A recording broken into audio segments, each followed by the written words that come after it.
Bismillahirrahmanirrahim. Assalamualaikum warahmatullahi wabarakatuh. Innal hamdalillah nahmaduhu wa nasta'inuhu wa nastahdihi wa nastaghfiruh wa na'udzu billahi min shururi anfusina wa min sayyiati a'malina. Man yahdihillahu fala mudilla lahu wa may yudlil fala hadiya lahu. Asyhadu an la ilaha illallah wahdahu la syarika lahu وأشهد أن سيدنا محمدا عبده ورسوله اللهم صل وسلم وزد وبارك على سيدنا محمد عبدك ورسولك النبي الأمي وعلى آله وصحبه أجمعين سبحانك لا علم لنا إلا ما علمتنا إنك أنت العليم الحكيم رب اشرح لي صدري ويسر لي أمري واحلل عقدة من لساني يفقه قولي أما بعد.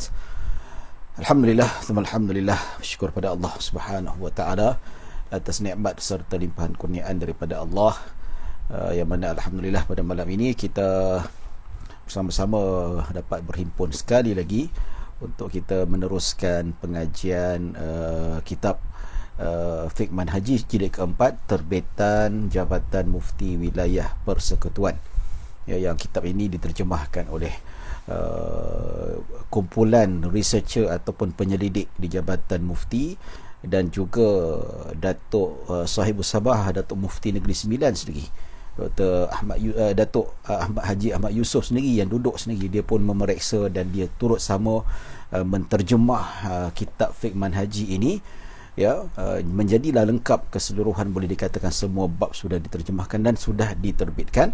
Cuma tuan-tuan boleh layari video ini dan tekan bahagian status, akan nampak bagaimana nak mendapatkan kitab ini. Saya rasa kitab ini bagus untuk dimiliki. Dia adalah ringkasan dan asas-asas penting menurut mazhab Syafi'i. Maksudnya kalau kita nak jadi seseorang yang faqih ataupun permulaan ataupun anjakan supaya lebih tinggi memahami dan mendalami dan mahir ilmu fiqh, maka saya sarankan supaya beli kitab Fiqh Manhaji, terutama terjemahan daripada Jabatan Mufti Negeri Sembilan. Baik tuan-tuan dan puan-puan dirahmati Allah Subhanahu wa taala. Jadi pada malam ini kita akan sambung bab berkaitan dengan wanita-wanita yang haram dinikahi, yang mana kita sudah pun tamat membincangkan perihal berkaitan dengan yang haram wanita ataupun lelaki yang haram dinikahi selama-lamanya. Jadi wanita yang tidak boleh dinikahi selama-lamanya iaitu melalui kelahiran. Kelahiran maksudnya darah daging, seperti bapa, abang, adik, abang seibu, abang seibu, lain bapa ataupun lain bapa seibu dan sebagainya, ataupun sebapa lain ibu ataupun seibu sebapa, mak saudara, nenek, pak saudara, itu semua jenis mahram yang haram kita nikahi, sudah kita bincangkan.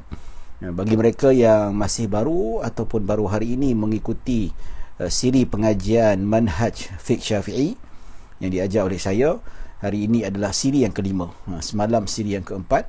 Maka siri 1, 2, 3 dan 4 boleh layari di Facebook ini, iaitu bahagian falak dan maklumat Jabatan Mufti Negeri Sembilan ini, bahagian falak dan sumber maklumat Jabatan Mufti Negeri Sembilan. Maka boleh lihatlah, boleh ulang kaji, boleh belajar daripada awal sampailah sehingga ke hari ini. Baik tuan-tuan dan puan-puan dirahmati Allah Subhanahu wa taala. Jadi mahram muabbad, mahram yang selama-lamanya, maksudnya yang diharamkan selama-lamanya untuk bernikah. Maka pada hari ini kita nak masuk bab yang seterusnya, iaitu haram sementara.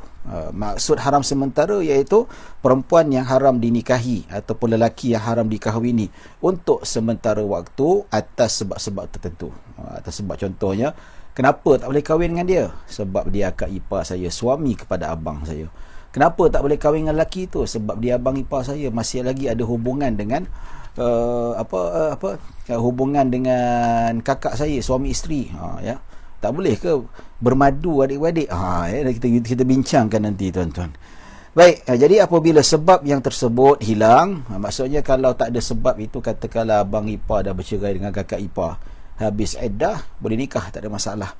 So larangan itu hilang secara sementara, maka boleh dikahwini, tidak menjadi masalah kalau perkara yang menghalang itu hilang. Baik, Jadi perempuan yang haram dikahwini sementara waktu ialah siapa? Iaitu bermadu adik-beradik. Al-jam'u bainal ukhtain. Ni kita katakan, ya, awak tak boleh ke? Katakanlah dia ni syok dengan beripar dia. Ya. Waliyadzubillah, minta jauh. Ya. Ada kes sampai yang bercerai suami isteri pasal apa? Si laki syok dengan adik ipar. Lalas habis dah kahwin dengan adik ipar. Ini jelas perkara yang ialah kita tak nak benda ni berlaku. Tapi hakikatnya buat apa nak cerai, madukan je lah adik-beradik jadi madu. Tak boleh. Benda ni haram di sisi syarak. Jelas di sisi syarak benda itu diharamkan, iaitu adik-beradik perempuan. Tak kira lah adik-beradik seibu sebapa ataupun adik-beradik sebapa sahaja lain ibu, ataupun adik-beradik yang mana kita katakan sebab seibu tapi lain bapa, samalah, tak kisah, asalkan ada hubungan adik-beradik. Tapi kalau hubungan adik-beradik tiri, itu tak ada masalah. Ya, seperti Ali berkahwin dengan Azimah. Ya, Ali tu janda, Azimah tu janda. Ali ada anak perempuan, Azimah ada anak lelaki. So, ketika mana Azimah kahwin dengan Ali, dua-dua anak dah lahir dah, perkahwinan dahulu. Maka bila Aziz dengan Azimah berkahwin, maka kedua-dua anak yang mana ni, Ali ada anak namanya Azila. Maka dekala Azimah pula ada anak namanya Karim. So Karim dengan Azila boleh kahwin. Itu adik-beradik tiri. Ya, adik-beradik kandung, seibu sebapa tapi lain ibu, atau seibu lain bapa. Itu haram dimadukan. Baik. Sekiranya akad berlaku secara serentak, aku terima nikahnya, katakanlah dua beradik siapa namanya? Ain dengan Farah. Ya, aku terima nikahnya Nurul Ain dengan Nurul Farah binti Muhammad Yusof dengan mas kahwinnya RM120 setiap seorang. Ya. Jadi aku terima nikahnya. Bapa dia nikahkan. Maka apabila dia berlaku secara serentak, maka akad kedua-duanya batal. Batal maksudnya tak sah dua-dua sekali nikah akad. Kalau dia buat serentak. Ya. Tapi kalau buat berlainan, yang pertama tu sah, yang kedua tu batal. Pertama dia kahwin dengan kakak dia dulu. Ya. Pertama, aku terima nikah Ain binti Muhammad Yusof dengan mas kahwin sekian. Okey, sah. Okey, lepas tu nikah kali dua. Bapa pula, aku nikahkan kau dengan anakku perempuan Nurul Farah pula. Tadi Nurul Ain, tapi dengan Nurul Farah pula. Maka bila dinikahkan dengan Nurul Farah, maka dia dah jawab, aku terima nikah Nurul Farah dengan mas kahwinnya RM205 tunai. Maka yang sah tu Ain, maka yang tak sah itu Nurul Farah. Pasal apa? Sebab hakikatnya tidak boleh dimadukan antara kedua-dua adik-beradik haram. Pasal apa? Ini haram ijma' di kalangan para ulama'. Ya, ijma' ni, dan ia merupakan khabar mutawatir. Khabar mutawatir maksudnya apa? Khabar yang tidak boleh ditolak. Siapa yang menolak tentang berita ataupun dalil pengharaman memadukan antara dua adik-beradik, maka dia boleh jadi kufur. Ya. Benda ni berlaku macam mana? Benda ni dekat Indonesia berlaku. Saya pernah baca. Dekat Indonesia ni, negara jiran kita, saudara kita ni, madu kahwin 10 pun ada. Jadi bila berlaku macam tu, kita dalam umat Islam yang boleh kahwin lebih daripada 4 hanya Rasulullah SAW saja. Manakala lelaki biasa, tak kira lah para sahabat ke siapa, hanya 4 orang sahaja. Tapi ada yang kahwin 10 orang. Dia kata halal dia. Dan ada juga dekat Indonesia, ada anak beranak kahwin. Anak kahwin dengan mak. Allahu Akbar. La haula wala quwata illa billah. Bayangkan, mak tiri pun tak boleh kahwin, apatah lagi mak kandung. La haula wala quwata illa billah. Itu mak sendiri, mak yang melahirkan. Siap dia claim mak dia, isteri dia, mak dia tu siap mengandung tu. Ya. Dan ada juga saya cerita, dia bermadu, dia madukan adik-beradik. Dia kahwin kakak dengan adik sekali. Dia madukan. Duduklah, siap melahirkan anak dekat Indonesia. Oi, kenapa lepas macam tu saja? Indonesia ni dia tak sama macam Malaysia. Malaysia ni ada mufti, ada jabatan agama, kita ada enactment. Kat sana tak ada enactment, tak ada peruntukan undang-undang yang boleh tangkap siapa yang beramal dengan akidah sesat, ajaran sesat. Sana tak boleh tahan. macam dekat Malaysia ni tuan-tuan. Ya. Baik. Okey, tuan-tuan dan puan-puan dirahmati Allah Subhanahu Wa Taala, jika katakanlah si kakak kahwin dengan seorang lelaki ni, so kakak tu meninggal ataupun diceraikan oleh suaminya, ya, maka bila dah habis iddah, katakanlah lelaki si Ali berkahwin dengan Fatimah. Fatimah ada adik namanya Azila. So Ali bercerai dengan Fatimah.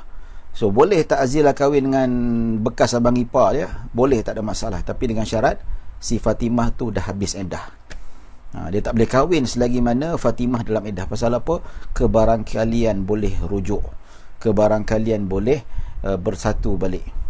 Dan rujuk ni maksudnya dalam erti kata dia belum cerai sepenuhnya, masih dalam iddah, masih belum ada cerai sepenuhnya. Pertama, kenapa rujuk ni belum cerai sepenuhnya? Sebab dalam tempoh rujuk, kalau perempuan 3 kali suci, iaitu mestilah dia suami kena bagi tanggungan 3 kali suci. Kalau perempuan dalam masih lagi bersalin, belum mengandung, masih belum melahirkan anak, maka suami wajib tanggung sampailah dia melahirkan anak, sebab iddahnya sehingga dia melahirkan anak. Nampak tak? Ya. Dan ketika dalam iddah juga suami boleh rujuk, boleh lafaz rujuk, maka jadi hubungan tu bersatu balik. Dia belum lagi cerai sepenuhnya, maka sebab itulah wanita tidak boleh dinikahi, ataupun si suaminya berkahwin dengan adik bekas isterinya yang masih dalam iddah. Ya. Jadi bila dah kahwin dengan adik si bekas isteri masih iddah, tiba-tiba rujuk balik dengan rujuk dengan apa, bekas isteri je. Habis macam mana? Dah aduh. So macam mana? Tak sah. Katakanlah si Ali dengan Fatimah bercerai, si Fatimah masih lagi dalam iddah, kemudian si Ali ni jatuh cinta pula dengan adik si Fatimah. So dia berkahwin ketika Fatimah masih dalam iddah, maka pernikahan antara Ali dengan Azila batil, batil dan tidak diterima. Dan kalau dia bersetubuh, maka hukumnya haram dan berdosa, dikira berzina. Kalau anak yang mengandung hasil daripada persetubuhan itu, maka ia tidak dikira sebagai anak sah taraf. Ya. Baik, apakah dalil diharamkan menghimpunkan antara dua adik-beradik? Disebutkan dalam Al-Quran, firman Allah dalam surah An-Nisa ayat 23. Surah An-Nisa, wa an tajma'u bainal ukhtaini illa ma qad salaf innallaha kana ghafurar rahima. Yang bermaksud, dan diharamkan kamu menghimpunkan dua beradik sekali untuk menjadi isteri kamu, kecuali yang telah berlaku pada masa yang lalu. Sesungguhnya Allah adalah Maha Pengampun lagi Maha Pengasih. Jelas ini dalam Al-Quran, ijma' ulama'. Tak ada ulama' pun yang kata benda tu dibolehkan ataupun benda dihalalkan. Ya, kalau zaman jahiliyah benda ini berlaku, tapi bila Islam datang, Allah kata tak apa, yang lepas-lepaslah. Yang dah terlanjur dikahwinkan adik-beradik tak payah cerai, terus carry on saja. Ya, tapi akan datang selepas ini tidak boleh lagi memadukan antara adik-beradik. Ya. Baik, kedua, yang seterusnya, wanita yang haram dinikahi secara sementara, iaitu haram sementara. Maksudnya apa? Iaitu bermadu dengan ibu saudara belah bapa. Ibu saudara belah bapa, iaitu ibu saudara belah ibu. Ya. Anak saudara adik beradik perempuan dan anak saudara adik beradik lelaki, dan cucu kepada anak lelaki dan perempuan. Ya. Jadi tak boleh bernikah. Contohnya lah Ali berkahwin dengan Fatimah. Ya, lepas tu dia syok pula dengan makcik kepada Fatimah. Siapa nama makcik Fatimah tu? Nama makcik Fatimah itu adalah katakanlah susah pula nak cari nama perempuan ni. Asma' namakanlah. Asma' dengan Fatimah ni hubungan Fatimah anak saudara kepada Asma'. Maka dia syok dengan Asma' tu juga. Dia kata, abang nak kahwin dengan makcik kau. Mana boleh bang? Tak, aku kira kahwin juga. Tak boleh. Ijma' ulama' hadis tak benarkan. Ya, Allah tak benarkan, Nabi tak benarkan, tak boleh. Tak boleh, walaupun lah dia nak kahwin dengan makcik sekalipun. Ya, sama ada makcik Fatimah belah mak Fatimah ataupun makcik Fatimah belah bapa Fatimah. Dua-dua tak boleh. Ya, begitu juga. Ya, anak saudara adik beradik perempuan. Katakanlah Fatimah punya anak saudara. Fatimah ada adik. Adik nama dia siapa? Khairul. Khairul ada anak perempuan. So Ali ni isteri kepada Fatimah syok dengan si anak perempuan Khairul, namanya Siti. So Siti dengan Fatimah tidak boleh dimadukan. Pasal apa? Sebab Siti adalah anak saudara kepada Fatimah. Sama ada anak saudara lelaki ataupun anak saudara perempuan, itu tidak dibenarkan sama sekali, hukumnya haram, haram, haram, berdosa besar. Sesiapa yang menghalalkannya boleh terbatal imannya. Ya. Baik, para fuqaha membuat kaedah bagi menentukan perempuan yang haram dimadukan. Ya. Baik, mereka menyatakan dua perempuan haram bermadu seandainya seorang daripada mereka lelaki, mereka tidak boleh berkahwin. Nampak? Ya. Katakanlah tadi Fatimah dengan siapa nama makcik dia, Asma'. Fatimah anak saudara, Asma' ni adalah mak saudara kepada Fatimah. Ya. Dan dua-dua ini tidak boleh dikahwinkan. So fuqaha, ulama-ulama, mereka mencipta kaedah macam mana kita nak tahu perempuan itu tidak boleh dimadukan. Andaikanlah Asma' dan Fatimah, ya, diandaikanlah salah seorangnya itu, andainya salah seorang di antara mereka itu adalah siapa? Lelaki. Katakanlah Fatimah tukar jadi lelaki, ya, jadi Fatim contohnya. Okey, boleh tak Fatimah kahwin dengan Asma', mak saudara dia? Tak boleh.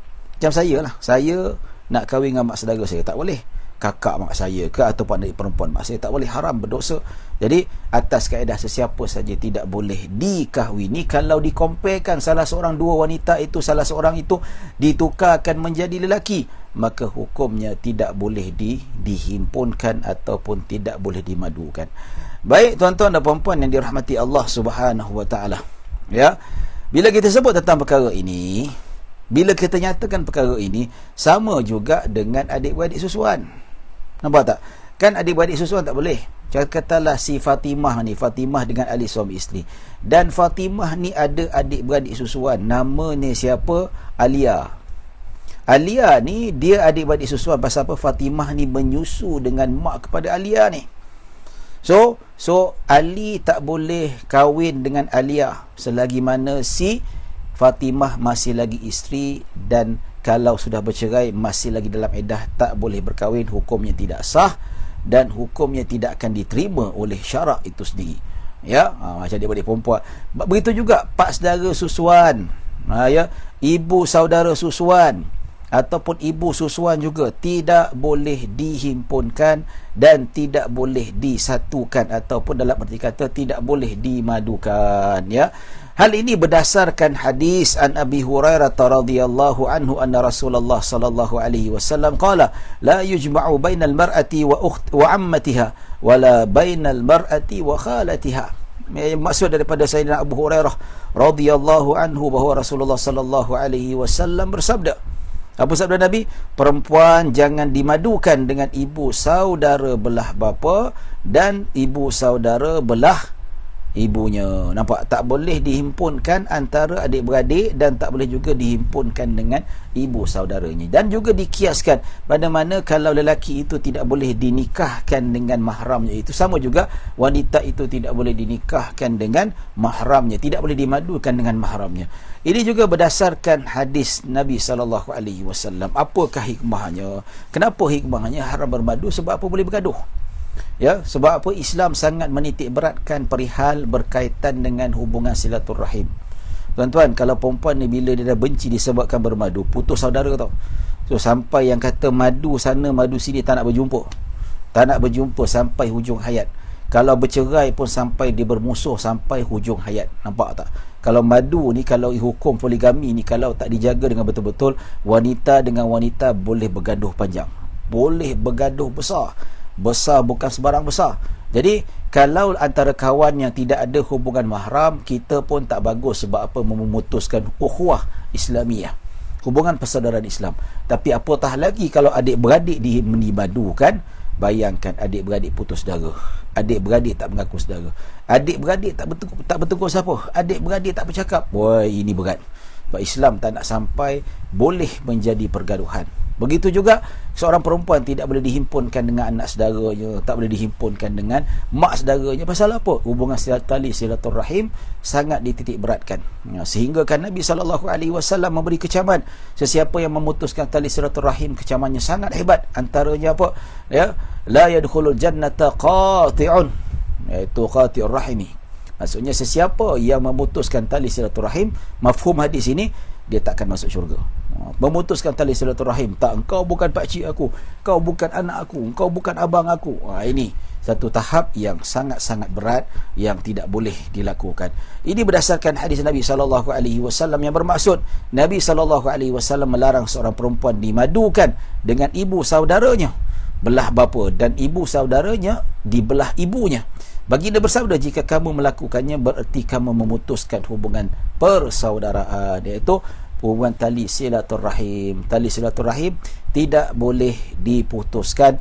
Ia merupakan salah satu daripada perkara dosa-dosa besar yang dilaknat oleh Allah Subhanahu wa taala.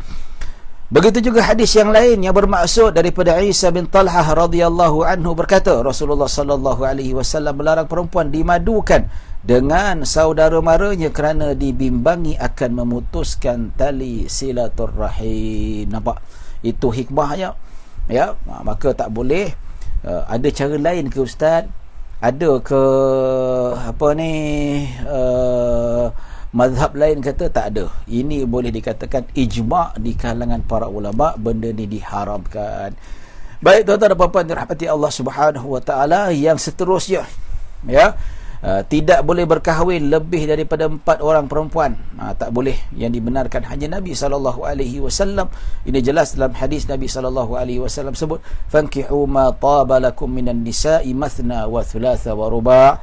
Berkahwinlah kamu dengan, ya, sesiapa yang kamu berkenan daripada perempuan-perempuan, ya, 2, 3 ataupun 4. Nampak? Ya, dalam hal ini kita sebutkan bahawa jelas Al-Quran hanya menetapkan 4 orang saja, iaitu surah An-Nisa ayat ketiga. Itu jelas ijma', lebih tak boleh. Dan ini dikuatkan dalam hadis Nabi SAW yang mana daripada Qais bin Al-Harith radhiyallahu anhu berkata, aku telah memasuk Islam, iaitu masuk agama Islam, dan ketika itu aku mempunyai 8 orang isteri. Ini zaman jahiliah lah. Maksudnya dia berkahwin dengan 8 orang isteri ketika zaman dia jahiliah. Lalu aku memberitahu Nabi SAW akan perkara itu, tentang perkara itu. Maka Nabi SAW bersabda, pilihlah 4 orang daripada mereka. Maksudnya 4 orang dikekalkan, yang lagi 4 diceraikan. Pasal apa? Tidak mungkin boleh berlaku adil. Pasal apa? 8 orang tak mungkin boleh mampu untuk menampungnya. Kalau mungkin dari segi sudut harta, tapi dari segi sudut nafkah batin dia tidak mungkin mampu. Ya, maka sebab Allah lebih mengetahui kemampuan manusia, maka Allah kata tak boleh lebih. Dan Nabi tahu, Nabi kata ceraikan. Walaupun sudah berkahwin sebelum Islam. Berlainan yang sudah memadukan adik-beradik, Nabi tak suruh ceraikan, Allah tak suruh ceraikan, Allah suruh kekalkan. Pasal apa? Sebab kalau masih lagi bilangan tak cukup 4 orang, masih lagi boleh mampu. Ya tak? Ya, tapi kalau 8 orang jauh daripada kemampuan seseorang itu. Ya. Baik tuan-tuan dan puan-puan rahmati Allah Subhanahu wa taala, yang keempat, wanita yang haram dinikahi, yang tak boleh dinikahi apa? Kalau ya, tadi sebelum ini kalau lelaki tak boleh berkahwin dengan lebih daripada 4 orang wanita. Ya. Tetapi kalau perempuan tak boleh kahwin dengan lebih daripada seorang suami. Itu standard lah kan. Dia perempuan lain, lelaki lain. Ya, perempuan boleh lebih, lelaki boleh lebih, perempuan tidak boleh lebih, diharamkan. Baik.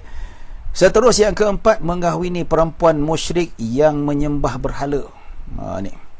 Ya, kahwin dengan orang Hindu, kahwin dengan orang Buddha, kahwin dengan etis, kahwin dengan orang yang tak ada agama dan seumpamanya, maka ini diharamkan oleh syarak. Tidak boleh. Pasal apa? Tak sah berlainan agama. Kecuali ahli kitab dibenarkan, tapi ada syarat-syarat tertentu. Ya, hal ini berdasarkan firman Allah Subhanahu wa taala, wala tankihul musyrikati hatta yu'min wala amatun mu'minatun khairum min musyrikatin walau a'jabatkum. Mana Allah Subhanahu wa taala berfirman dalam surah Al-Baqarah ayat 221, Yang mana apa firman Allah yang bermaksud janganlah kamu berkahwin dengan perempuan-perempuan kafir musyrik sebelum mereka beriman, yakni memeluk agama Islam. Tak boleh. Ya, dan sesungguhnya seorang hamba perempuan yang beriman itu lebih baik daripada seorang perempuan kafir musyrik sekalipun keadaannya menarik hati kamu. Wah, ini jelas tak boleh nak kahwin dengan wanita India ke, walaupun muka Hindustan, ya, walaupun muka macam pelakon Hong Kong dan sebagainya, tak boleh untuk bernikah, ya. Baik, daripada poin ini peringatan dia kata seorang perempuan Islam tidak harus berkahwin dengan lelaki bukan Islam walau apa pun agama. Tak boleh, walaupun ahli kitab tak boleh, perempuan tak boleh, lelaki boleh. Ya, hal ini adalah kerana melalui perempuan wujudnya ada penguasaan. Penguasaannya apa? Lelaki itu akan menguasai wanita. So suami, bayangkan suami dia tu bukan Islam, ya, sekali isterinya itu Islam. So suami ada kuasa, suami boleh menguasai, suami boleh menguasai dia.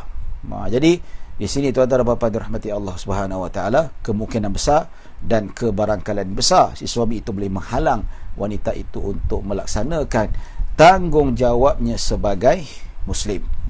Ya. Baik tuan-tuan dan puan-puan dirahmati Allah Subhanahu Wa Taala, ya. Baik, perempuan itu tidak akan terjamin agamanya kerana suaminya tidak beriman dengan agama yang beliau aniti. Bayangkan kalau wanita muslim kahwin dengan convert muslim, yang dia convert bukan jadi the best muslim, tapi dia convert Islam sebab nak kahwin. Tak apalah, tak ada masalah. Benda tu tak adalah kita jadikan big issue. Boleh saja berlakon, boleh je, asalkan dia masuk Islam. Tapi bila dia berkahwin dengan perempuan-perempuan tu hanyut. Sebab apa? Lelaki tu tak beramal dengan Islam, nama saja Islam, tapi beramal lilek tak ada. Lalas dengan perempuan sekali hanyut. Dengan dia sekali lah dah tak pakai tudung. Ada seorang perempuan ni tuan-tuan, ada. Ya, isteri saya tunjuk, kawan ni masa sekolah dulu. Kahwin dengan orang Eropah. Dulu kat sekolah pakai tudung, baik. Kahwin dengan orang Eropah jadi tak pakai tudung sekarang dah. Tapi nasib baik husband dia masih Islam, ya. Tapi jenis kalau ada yang tak sembahyang, ada tak apa, takut akan merebak kepada anak dan isterinya. Itu yang sangat bahaya, ya. Maka di sini disebutkan bahawa wala yaj'alallahu lil kafirina 'alal mu'minina sabila, dan Allah tidak sesekali akan memberi jalan kepada orang kafir untuk membinasakan orang beriman. Sebab itulah orang bukan Islam tak boleh berkahwin dengan orang musyrik, apatah lagi kalau lelaki musyrikin berkahwin dengan wanita Islam, dan perkara ini tidak dibenarkan. Tetapi perbincangan dibolehkan lelaki muslim berkahwin dengan wanita kitabiah, ya. Yang mana disebutkan, ya, maksudnya kalau perempuan tu nak kahwin dengan lelaki, dia mesti masuk Islam, ya. Baik, kan ada saya baca dekat internet, dia kata, ya, perkahwinan antara bangsa, maksudnya antara kaum Cina kahwin dengan Melayu, ya tak, gadis Melayu kahwin dengan lelaki Cina, ada iklan tu dia kata. Tapi ada orang kata ini nak kahwin dengan agama, nak kahwin dengan orang Melayu tapi kena masuk Islam. Buat apa, dia kata, ya. Dia kata tak boleh ke tak tukar agama. Dia kata kena masuk, nak kahwin dengan orang Islam, you kena masuk Islam. Tak boleh orang India, Hindu kena masuk agama, ya. Dia petikaikan lah. Saya kata balik, that is your choice. Kalau you dah jatuh cinta dengan perempuan, you masuk Islam, senang cerita. You tak suka, you keluar. You jangan masuk Islam, tak payah. Nampak? Ya, sama juga kalau kita dah seronok nak jadi orang nak jadi orang Malaysia, kena ikut undang-undang Malaysia, betul tak? Orang Bangladesh nak duduk Malaysia, nak jadi warga negara Malaysia, nak jadi PR Malaysia, dia kena ikut undang-undang, dia kena penuhi prosedur warga negara Malaysia, undang-undang Malaysia, betul tak? Dia kena ikut, dia tak boleh sebarangan kata lepas macam tu ajalah, tak nak, tak ada. Ataupun aku duduk Malaysia dengan undang-undang Bangla, tak ada, kena ikut undang-undang Malaysia. Jadi kalau lelaki nak kahwin dengan wanita muslim, kena masuk Islam lah. Ini duk bising, alah nama perkahwinan, perkauman, tapi lelaki kena masuk Islam. Yes, of course. Kalau you tak nak, you kahwin dengan bangsa you kahwin dengan seagama dengan you, habis cerita. You jangan bertikaikan. So lelaki tu dah memang suka dengan perempuan ni, biarlah masuk Islam. What's the problem? Kalau agama menjadi halangan dia tak berkahwin dengan perempuan Melayu, silakan, tinggalkan, tak payah kahwin. Habis cerita, betul tak? Ya tak? Sama jugalah golongan liberal ni minta maaf cakap lah, dia pertikaikan hukum Allah, pertikaikan ini tak boleh, pertikaikan hukum faraid. hukum ni semualah kena ada wali nikah. Dia kata, you suka tak suka? You tak suka, jangan kau Islam, you murtad habis cerita. Itu jawapannya. Kita kalau boleh tak adalah suruh dia murtad, ya. Tapi jadi orang Islam duk mempertikaikan hukum Allah Subhanahu Wa Taala. Buat apa? Baik tak payah jadi Muslim. Betul tak? Ini tak boleh, itu tak boleh. Kenapa? Ya. Suami kalau nak hubungan seks, isteri tak boleh tolak kalau tanpa keuzuran syar'i. Ya. Dia memperjuangkan kalau isteri tolak, suami tak boleh paksa. Kalau paksa juga boleh jadi hukum rogol. Dia pertikaikan hukum Allah, dia pertikaikan haji Nabi SAW. You Muslim tak Muslim? Yes, saya Muslim. You Muslim, yes. You kena akur dengan hukum Allah. Baik tak baik you kena terima. Suka tak suka, itu you kena terima hukum Allah. Kalau you Muslim. Tak, saya nak bising juga, you murtad habis cerita. You jadi murtad, you nak bising, you bising lah. Sebab apa? You bukan non-Muslim anymore. Ini banyak cakap pula, ya. Ini sudah temeterai hukum Allah. Terima sajalah tuan-tuan, ya. Kalau nak cari hikmah tak ada masalah. Betul tak? Ya, ni marah sikit lah. Marah kita nak ceritakan bahawa orang banyak menolak hukum Allah Subhanahu Wa Taala. Benda ni Allah dah turunkan dalam Al-Quran jelas, dalam hadis jelas. You nak pertikaikan apa lagi? Ya. Kalau bak kata orang tu mazhab Syafi'i kata sentuh isteri batal wuduk, tak apalah ustaz, saya nak pakai mazhab lain. Itu that's okay lah tuan-tuan. Tak ada masalah, itu perbezaan fiqh. Betul tak? Bab muamalat saya tak nak pakai bil, saya nak pakai pinjaman peribadi ni pakai bil tawarruk. Ada khilaf, tak ada masalah lah tuan-tuan, boleh je, no problem. Betul tak? Ini benda-benda yang diijma'kan tapi dipertikaikan. Baik, dalam kitab Fiqh Manhaji juga disebut seorang lelaki Islam harus berkahwin dengan perempuan Yahudi atau Nasrani kerana perkahwinan itu berkemungkinan menjadi penyebab untuk menarik minat perempuan tersebut dan ahli keluarganya memeluk Islam. Ya. Walau bagaimanapun, suami tidak harus memaksa perempuan Yahudi atau Nasrani yang dikahwininya menukar agamanya. Daripada Muhammad Akif Amir, betul Ustaz, dekat Twitter banyak pemikiran segini. Ya betul, liberal berlambak, atheism berlambak tuan-tuan, duk tak habis-habis mempertikaikan. Yang kapiak tu dia memang kurang ajar lah, duduk Malaysia nak mempertikaikan agama agama persekutuan. Ya, kita pun tak boleh nak mengutuk agama orang lain, betul tak? Kita orang Islam tak ada kutuk agama lain. Kau pergi nak kutuk agama kita pasal apa? Keluar daripada Malaysia lah, cari, pergi balik China balik, pergi balik India balik, pergi balik Indonesia balik. Kalau nak jadi apa, pergi balik Yaman ke balik apa kan. Ini tak habis-habis dalam kat Twitter lah, guna mentang-mentang bebas untuk bercakap, bebas untuk menggunakan medsos yang ada ni tuan-tuan. Tapi dari segi sudut tidak hormat, ini satu perkara yang tak boleh berlaku, tak boleh diterima oleh akal. Tak boleh diterima oleh akal. Ya, hormat menghormati. Orang Islam hormat agama bukan orang lain, bukan Islam. Dan orang Islam mesti hormat agama Islam. Itu saja. Betul tak? Saya pun ada kawan orang Cina, ada kawan orang, kawan sekolah rendah masih hubungi lagi. Ya, siap nak datang raya tapi COVID-19. Kalau tak dia datang ni, orang India, Hindu, best friend, bukan best friend, good friend lah masa kat sekolah rendah dulu tuan-tuan. Sampai baik, duduk tak ada masalah. Saya pun pergi rumah dia, makan capati. Saya nak datang, memang dia kata memang ayam halal lah, beli-beli semua, tak ada masalah. Ini kita tak ada masalah, hormat menghormati. Dia sebagai kawan saya tu, orang kacau dia, saya marah. Pasal apa? Pasal kita kawan walaupun berlainan agama. Harmoni nampak tuan-tuan.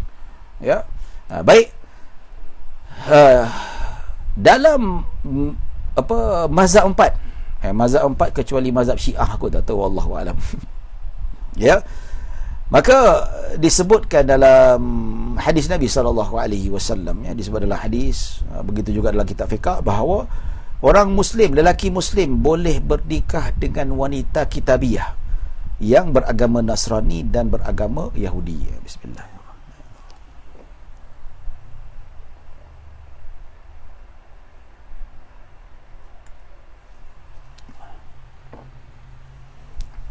Ya, boleh bernikah, tidak menjadi masalah.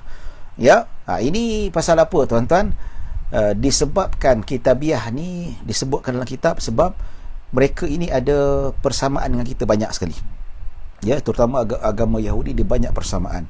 Syariat-syariat mereka ada banyak persamaan. Akidah mereka banyak persamaan. Walaupun ada yang sudah diseleweng, mereka masih beriman pada Allah, beriman pada kitab-kitab, Cuma mereka tak beriman pada Al-Quran saja. Walaupun mereka kufur, tapi dibenarkan.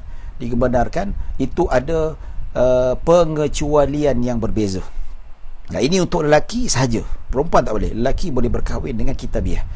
Ya. Lepas tu berkahwin dengan siapa lagi? Berkahwin pasal sebab mereka beriman pada Nabi dan Rasul. Semua Nabi dan Rasul kita percaya, mereka percaya. Cuma mereka tak percaya pada Nabi Muhammad sallallahu alaihi wasallam. Kalau agama Yahudi, mereka tak percaya pada Nabi Isa dan Nabi Muhammad. Nampak? Mereka juga percaya pada hari kiamat, mereka juga percaya kepada malaikat-malaikat, mereka percaya juga kepada qada dan qadar. Samalah, tapi cuma ada beberapa part yang menyebabkan mereka kufur. Maka dengan sebab banyak persamaan inilah, maka lelaki muslim boleh berkahwin dengan wanita kitabiyah. Ya, dengan harapan semoga mereka boleh masuk Islam. Tapi dalam masa yang sama, walaupun isterinya seorang kitabiyah, tetapi mereka tetap tidak boleh memaksa isterinya yang beragama Kristian dan Nasrani untuk masuk Islam. Ya. Namun di sini ada perbezaan di kalangan para ulama. Dalam mazhab Syafi'i, wanita kitabiyah yang boleh dinikahi hanyalah wanita kitabiyah, sama ada Yahudi ataupun Nasrani yang berketurunan Bani Israel sahaja. Ya. Manakala wanita kitabiyah yang beragama Kristian Yahudi, tetapi dia keturunan Cina, keturunan Melayu, ya, keturunan Banjar, ada macam Cina kat Malaysia ramai kan, India, Cina yang masuk agama Kristian. Ya, muka gelap, muka hitam manis tapi di India. Kulit putih kuning langsat tapi Cina, tapi nama Stephanie Chow. Itu yang ada nama David Liu. Ini semua Kristian lah, dia bukan Buddha. Ya. Tapi kalau dalam mazhab Syafi'i yang bukan berketurunan Bani Israel tidak boleh dinikahi. Tapi kalau yang Bani Israel, contohnya Bani Israel yang dekat Israel sana tu, mereka memang keturunan Bani Israel, ayat itu boleh dimadukan. Namun ini di sini di sisi pendapat mazhab al-Imam Asy-Syafi'i radhiyallahu anhu. Manakala mazhab-mazhab lain, asalkan saja dia adalah kitabiyah, dia itu adalah ahli kitab, maka boleh saja dinikahi. Macam contoh kan, dekat negara Arab ada orang Arab yang beragama Kristian, tapi bukan keturunan Bani Israel. Kalau ikut mazhab lain, Hanafi, Maliki, boleh je nikah. Ya, tapi kalau mazhab Syafi'i tak boleh nikah dengan Arab Kristian, dia kena kahwin dengan Bani Israel Kristian. Ya. Tapi ala kulli hal, lebih baik kita berkahwin dengan wanita muslim lagi selamat. Ya. Dan ada beberapa syarat yang telah ditetapkan oleh para ulama, yang mana itu dibenarkan dengan syarat wanita itu tidak mendominasi lelaki. Dan anak-anaknya, syaratnya apabila dilahirkan, anak-anak itu mestilah beragama Islam. Jangan pula nanti bila dah kahwin, mesti dispute kat mahkamah, nak menuntut anak je ikut agama dia. Tak boleh. Yang pasti lahir anaknya mestilah agama, ikut bapaknya beragama Islam. Ini jelas disebutkan dalam Al-Quran. Allah Subhanahu Wa Taala menyatakan wa ta'amul ladzina utul kitab, sampai akhir ayat itu. Kita baca terjemahan untuk meringkaskan masa. Yang bermaksud, dan makanan, yakni sembelihan orang-orang yang diberikan kitab, iaitu ahli kitab, adalah halal bagi kamu, dan makanan sembelihan kamu adalah halal bagi mereka. Tidak halal, tidak salah kamu memberi makan kepada mereka. Yang ini kalau orang Islam nak bagi orang Nasrani, Yahudi untuk makan makanan kita, tidak menjadi masalah. Dan dihalalkan kamu berkahwin dengan perempuan-perempuan yang menjaga kehormatan dari kalangan mereka. Wanita-wanita yang bukan kaki pelacur, bukan yang berzina, yang kaki seks haram dan sebagainya, boleh orang Islam berkahwin. Ini disebutkan dalam Al-Quran ayat 50, surah Al-Ma'idah ayat 5. Buka ni, tak percaya catat, ambil pensel atau pen, catat surah Al-Ma'idah ayat ke-5. Memang jelas Allah Subhanahu Wa Taala membenarkan supaya orang lelaki Islam berkahwin dengan ahli kitab, ya. Maksudnya boleh berkahwin, jelas. Boleh buka terjemahannya, ya. Itu tak ada apa-apa. Dan bukan juga makanan sembelihan Yahudi Nasrani. Tapi sekarang ni kalau macam saya pergi kat UK, orang Kristian dah tak ikut cara sembelihan dia betul lah. Dia main ikut yang cara moden ni. Tapi kalau community Yahudi masa dekat Manchester tu, dia memang betul ada nama dia kosher. Kosher tu yang sembelih ikut cara Yahudi. Kalau ikut cara Yahudi tu sembelih macam kita jugalah. Dia tak macam jenis Cina yang orang dekat negara Cina tu dia hentak kepala, ada yang cucuk leher, ada yang pakai karen. Tidak, disembelih macam kita juga, ya. Saya pernah makan dekat dalam flight. Dia masa tu makanan tu dia kata makanan Muslim tak ada. Bila saya tengok kosher, saya pun minta kosher lah. Dia bagi makanan daging yang disembelih oleh yang makan lah. Jadi halal lah, ya. Sebab apa? Yang sembelih tu orang Yahudi, ikut cara kita, ikut cara bukan cara yang memang itulah yang diajar oleh Islam daripada zaman Nabi Adam sampai Nabi Muhammad sallallahu alaihi wasallam. Ada syariat yang sama, sembelih sama, sembelih yang cara yang selamat dan sebagainya, ya. Tuan-tuan kalau nak try, pergi kat agama, pergi dekat Eropah, try kosher, try. Dan dekat Mesir juga saya pernah beli ayam sembelihan lelaki Kristian. Sembelih dia sama juga, sembelih, dan dia pun sebut bismillah. Sebab apa? Walaupun Allah tu dah, yang dia tu disembelih, dan disembelih sama macam kita lah. Dia keluar dua urat halkum dan marih ni diputus. Jadi pernah makan. Tapi sekali lah, itu pun beli sebab tak tahu yang itu Kristian. Dekat Mesir kan ada Kristian. So boleh je makan, tak ada masalah. Benda tu dibolehkan dan dibenarkan oleh syarak, ya. Baik tuan-tuan dan puan-puan dirahmati Allah Subhanahu wa taala. Okey. Dan kelima, perempuan yang haram dinikahi siapa? Iaitu mengahwini perempuan yang bersuami. Tak boleh, tidak harus, mana boleh kahwin dengan perempuan bersuami. Ya, wal muhsanatu minan nisa, yang diharamkan juga berkahwin dengan perempuan-perempuan isteri orang, tak boleh, iaitu pada surah An-Nisa ayat 24. Yang keenam, mengahwini perempuan yang masih dalam iddah, tak boleh. Jelas diharamkan oleh syarak, yang mana Allah Subhanahu wa taala menyatakan wala ta'zimu 'uqdatan nikahi hatta yablughal kitabu ajalah, ya. Sama ada yang dalam iddah selepas diceraikan ataupun dalam wanita dalam yang iddah kematian suami, tetap hukumnya haram, tidak dibenarkan sama sekali. Jelas dalam Al-Quran, dalam surah Al-Baqarah ayat 235, yang bermaksud janganlah kamu menetapkan, ya, dengan bersungguh-sungguh, yakni hendak melakukan akad nikah sebelum habis iddah yang telah ditetapkan. Apakah hikmahnya? Wanita yang diceraikan oleh suami yang masih dalam keadaan iddah, ya, maka dia boleh berkembali pada suami dia semula. Manakala wanita yang sudah meninggal, maka perlulah dia melalui proses kesedihan dan sebagainya, masa memberi laluan. Dan ketiga, proses iddah ini tak boleh dinikahi. Wanita dalam keadaan iddah tidak boleh dinikahi untuk memastikan kalau perutnya itu ada kandungan. Kalau dalam berkahwin dalam iddah tu nanti boleh menjadi iltibas masa ada was-was ataupun syak wasangka, anak yang dikandungkan ini adakah suami yang meninggal itu ataupun yang dikahwin sekarang ni, ya. So ada iddah dalam meso. Kalau yang meninggal dunia itu 4 bulan 10 hari, kalau dia mengandung, confirm anak kepada suami yang sedang meninggal dunia, ya. So begitu juga wanita yang dalam iddah yang diceraikan 3 kali suci, maka kalau dia mengandung, maksudnya anak, ya, confirm lah anak suami yang lepas. Tapi kalau boleh bernikah ketika dalam iddah, akan jadi percampuran, akan menjadi satu confuse, tak tahu macam mana nak bezakan. Jadi itu hikmah yang telah ditetapkan oleh Allah Subhanahu wa taala. Baik tuan-tuan dan puan-puan dirahmati Allah Subhanahu wa taala, yang ketujuh, perempuan yang diceraikan dengan talak 3. Ini haram, tak boleh. Maksudnya lelaki lain boleh, tapi bekas suami tak boleh nak kahwin. Sehinggalah kalau dia berkahwin dengan wanita lelaki lain.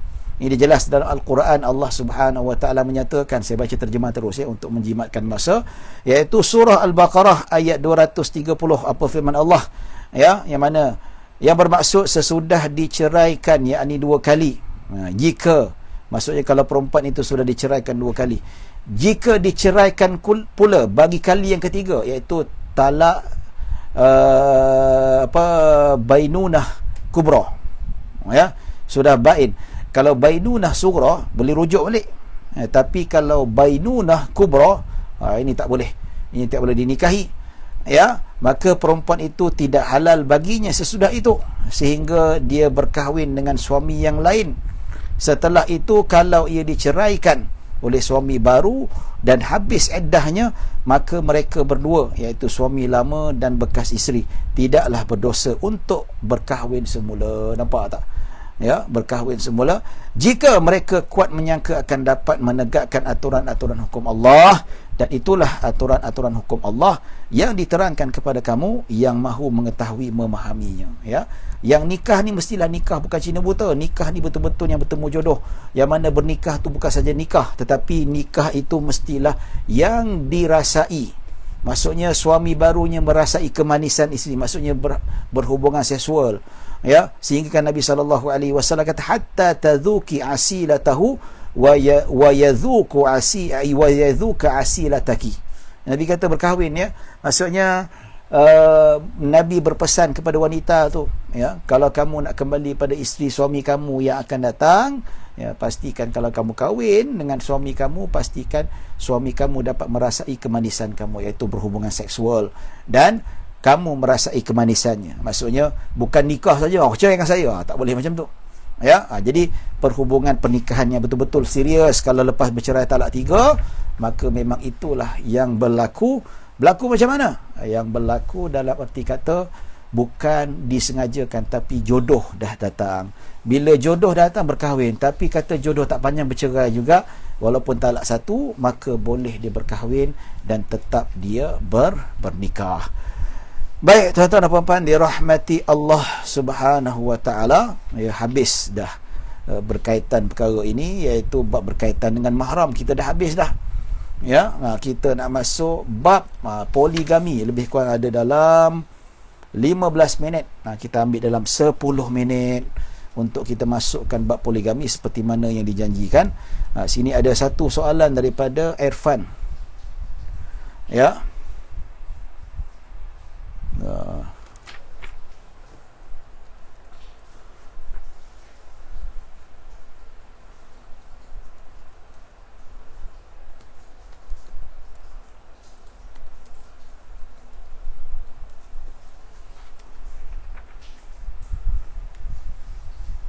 Sekejap, tuan. Ada urusan sekejap.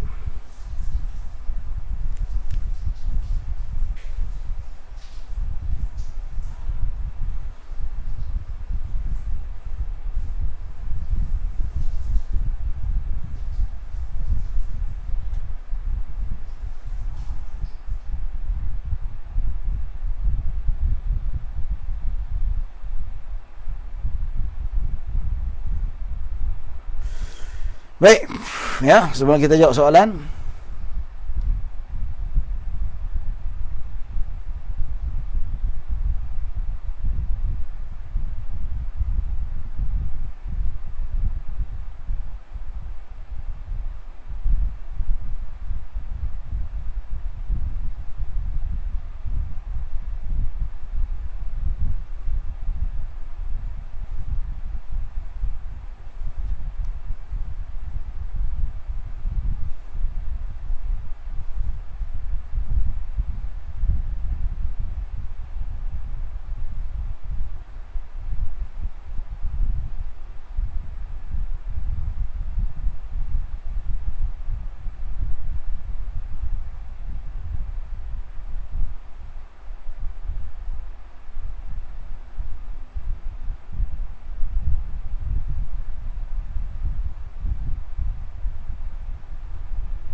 baik, tuan-tuan dan puan-puan rahmati Allah Subhanahu wa taala. Kita masuk hukum poligami. Hukum poligami dan hikmah pensyariatannya. Ya, ada jelas hukum poligami ini dibenarkan, ya, disebut dalam Al-Quran, wa in khiftum alla tuqsitu fil yatama fankihu ma taba lakum minan nisa'i mathna wa thulatha wa ruba'. Ya. Baik, disebutkan bahawa fa in khiftum, maksudnya dan jikalau kamu takut tidak berlaku adil terhadap perempuan-perempuan yatim, maksudnya tak berlaku adil apabila kamu berkahwin dengan mereka, makalah berkahwinlah dengan sesiapa yang kamu berkenan daripada perempuan-perempuan lain, 2, 3 ataupun 4. Ini dalam surah An-Nisa ayat 3 jelas, ya, iaitu ayat yang menjelaskan bahawa pensyariatan poligami, iaitu lelaki boleh berkahwin sampai 4 orang perempuan. Nak kahwin 2 boleh, nak kahwin 3 boleh, nak kahwin 4, tapi dengan syarat adil. Kalau mampu berlaku adil, maka bolehlah berkahwin lebih daripada 1. Kalau tidak, seorang cukup. Ya. Baik, apakah hukum nikah poligami ni? Nikah poligami ni pertama sunat. Apabila seorang lelaki memerlukan isteri yang lain, maksudnya sunat hukumnya. Dia ada turutan-turutannya. Ada yang sunat, makruh dan haram. Ya, sunat, makruh dan haram, 3 saja hukum.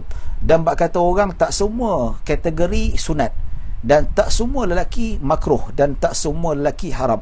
Baik, yang sunat apa? Macam orang lelaki yang nafsu dia kuat, dia memerlukan lebih daripada seorang perempuan. Kalau tidak, dia boleh berzina dan seumpamanya. Ya, dia kata, wah, awak poligami pasal nafsu. Ya, kita tak nafikan poligami tak lari daripada sebab nafsu. Ya, walaupun dia berkahwin sebab kesiankan janda, nafsu juga. Pasal ada selera juga dengan janda tu.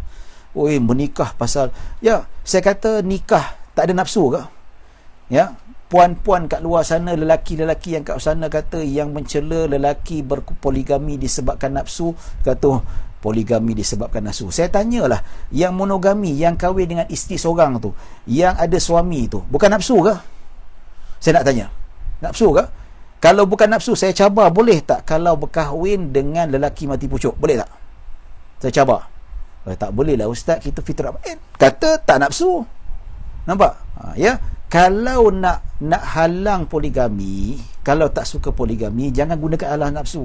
Nafsu ni alasan, kata orang Negeri Sembilan, bingai nama dia. Nampak tak? Orang Negeri Sembilan kata bingai. Ya tak? Takkan tak sebab nafsu kot, yang kahwin seorang pun nafsu. Betul tak? Kahwin nafsu, seorang pun nafsu. Dia kahwin dengan isteri dia, nafsu. Boleh tak kalau kahwin dengan isteri yang memang tak ada kemaluan? Kalau dalam istilah fiqah tu, penyakitnya, dia punya kemaluan ada tulang. Ya, masa kemaluan suami tak boleh masuk. Boleh tak? Tak ada. Kena cari juga perempuan lain. Ya. Kata tak nafsu, kenapa pula? Itu fitrah, nafsu pula.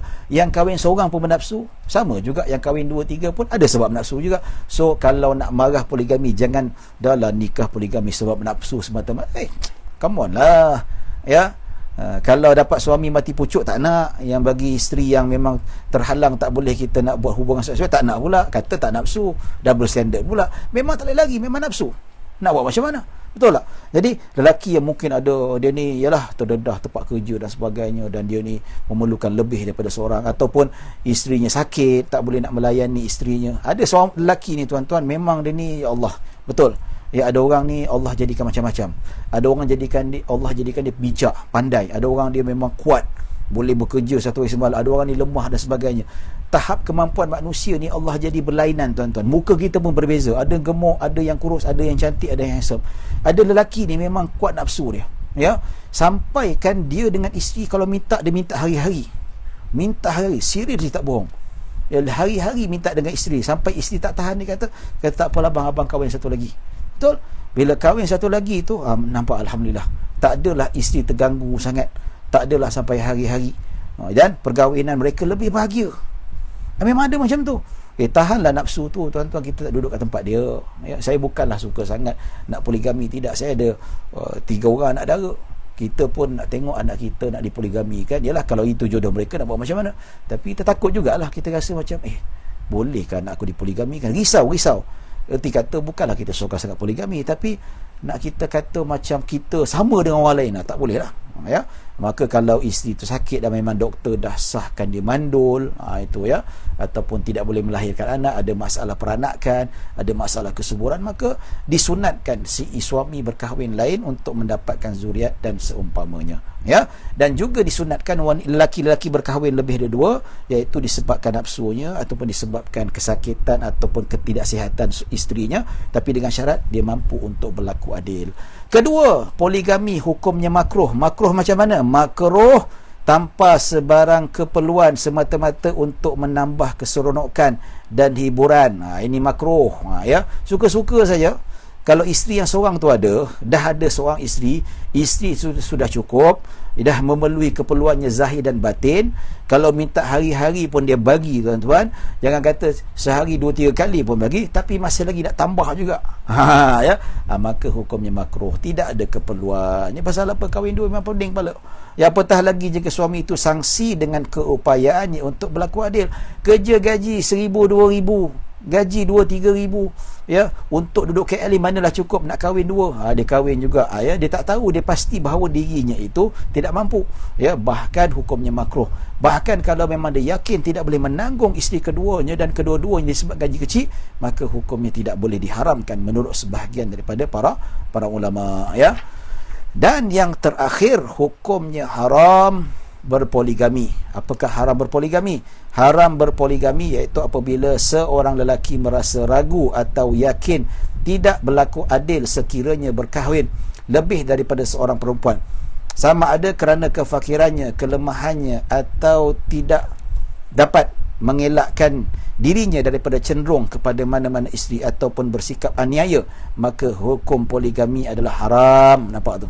Ya, memang jenis pertama dia ni tak boleh berlaku adil, dan kedua disebabkan dia ni tidak ada kemampuan. Dah kahwin nanti nafkah isteri tidak akan terjamin. Ini jenis haram, ya. Dan dia jadi memang pandai baran, dia menikah, dia memang suka berlempang orang, dia jadi memang suka ambil harta isteri. Ini jenis lelaki yang haram dinikahi.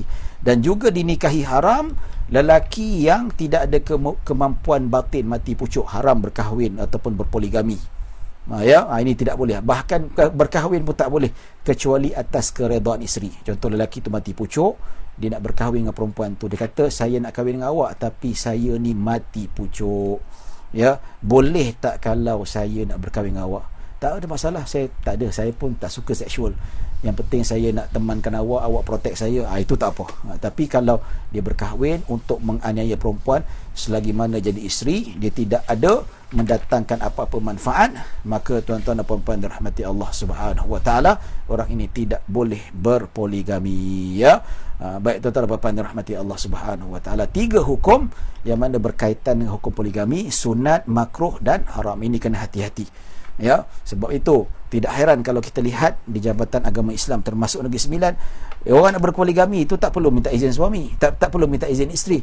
Tetapi yang nak berpoligami itu kena disiasat oleh Jabatan Agama Islam, ya. Kemampuan macam mana, kesihatan macam mana, ya. Kalau sakit nanti pula menyusahkan orang, pendapatan macam mana, kena cek dan sebagainya. Kalaulah pendapatannya bagus, alhamdulillah, ya. Lepas tu kena panggil isteri pula interview, kat rumah macam mana, kaki pukul ke tidak, tanggungjawab diberi penuh ataupun tidak. Isteri kata tak ada, makan tak pernah bagi, saya sendiri pakai duit saya sendiri, ya. Jadi itulah Jabatan Agama nak tentukan lulus tak lulus, ya. Orang yang tak lulus macam ni lah pergi Thailand, tuan-tuan. Yang pergi Thailand kebanyakannya yang tak layak. Memang ada yang layak lah, ya. Yang tak layak ramai, yang tak lulus, yang tak dapat approval, itulah yang menjadi fitnah terhadap agama. Nampak tak, ya? Ini tuan-tuan dan puan-puan rahmati Allah Subhanahu wa taala, ini memang satu perkara yang tak sepatutnya berlaku lah, ya. Baik kita buka kepada